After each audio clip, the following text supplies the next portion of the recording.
when I begin to value the presence of God, the Lord appeared to me and said, Philip, Cephas, I will give you my presence. When he said, I will give you my presence, he now attached to me angels of the presence. Angels of the presence. And literally, I can just be seated. I'm conscious of their movement. Sometimes you are seated, you begin to feel them around. And I can just be talking with you normally. The presence of God will just come. I am conscious of it. Why?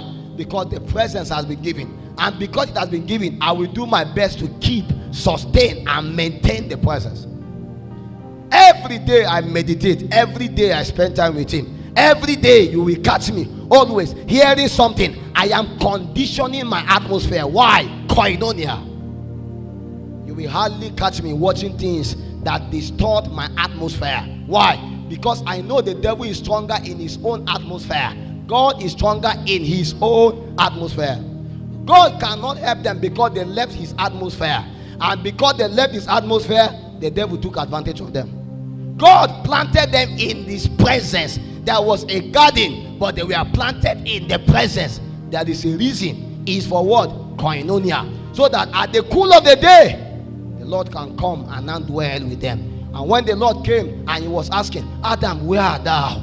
And Adam cannot be found. Why? Where the Lord planted him, he cannot be found. And because he cannot be found where God is, he will be found where the devil is. Simple. Are you where God is? If not, you are actually exactly where the devil wants you to be. And where the devil wants you to be is the place of destruction. So the plan of God is to return us back to Eden. Return us back to Eden. And the more God tried to bring us back to Eden, the devil tried to take us out of the presence. If you observe in your life right now, there is a contention between light and darkness. Everybody wants to create an ecosystem for their functioning. God can't function in darkness. The devil can't function in light. Let there be light. But the devil is always saying, let there be darkness every day. So that when there is darkness, his presence is there. And by default, he will win you. Why? Because the presence of the devil is his own strength. Koinonia is establishing a presence of the Holy Ghost and maintaining it so that it can incubate you and transfer the possibilities of God. And suddenly you that used to be weak now become strong out of intimacy. How many of us are weak? And just what you needed was a moment of retreat. As you spend that time with the Holy Ghost, few moments, you wake up now and insight, wisdom, revelation. You that wanted to give up, now you came out with new strength, new declaration, new insight, new light. When you value the power of koinonia, you will never be weary. Why? There is participation. There is sharing together. I taught you about Anos Paracletos. Many more times we journey from weakness into strength. And in the days we are weak, we know we need the comfort of the Holy Ghost to bring us back. There are several times you will always catch me one way or the other. You see, if I want to live by my mood, I won't be standing here. How do you think we still hold the mic? Even if they call me today and say my father, my mother died, I will stand here and preach. If I don't tell you, you will not know. Alos Paracletos. And because I'm coming out of the presence of God, I'm not even thinking about anything. All what I'm thinking about is my beloved is mine, and I am my beloved.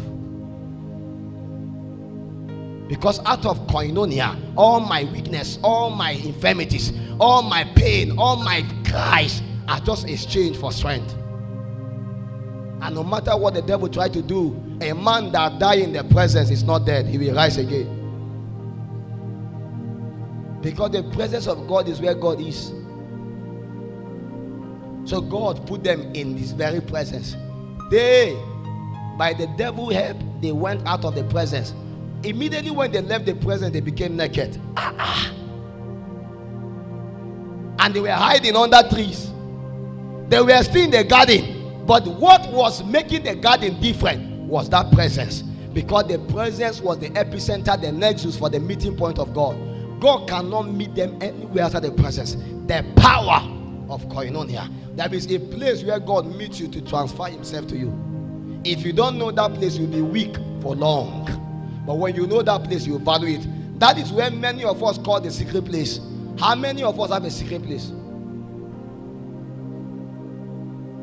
The secret place can be any place.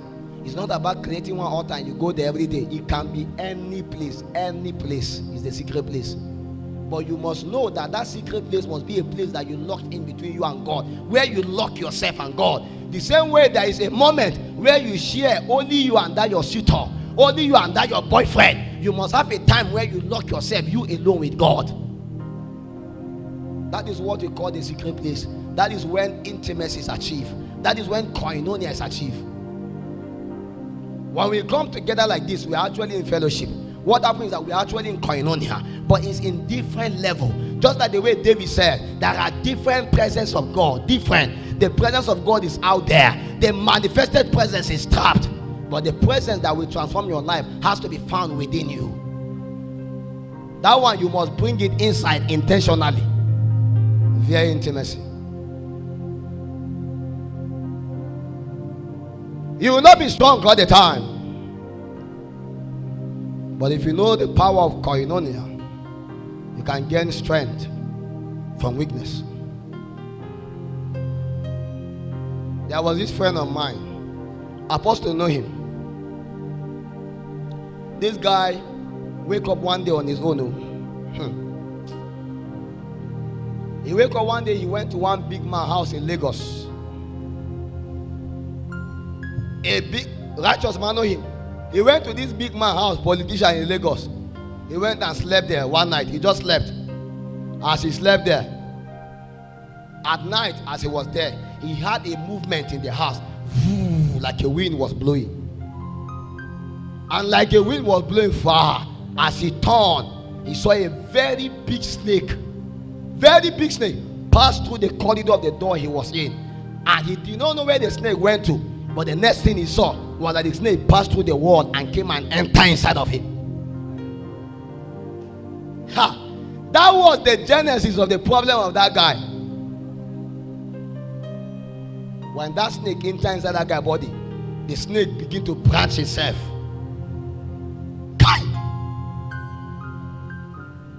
And this guy began to literally become like a snake. Sir, you know him now? You know him. We prayed, we fasted, prayed, fasted. We took him to Egon Mountain. We stayed there, dwelled together for days. When you lay your hand, the snake will move. As you touch it, it will move to here. When you touch it, you can literally touch the head of the snake. It will turn, come down, pass here, come down. Hey! I now understand that there are men who are hosts on the earth, upon which what dwell inside of them only God can tell. What is inside of you? What?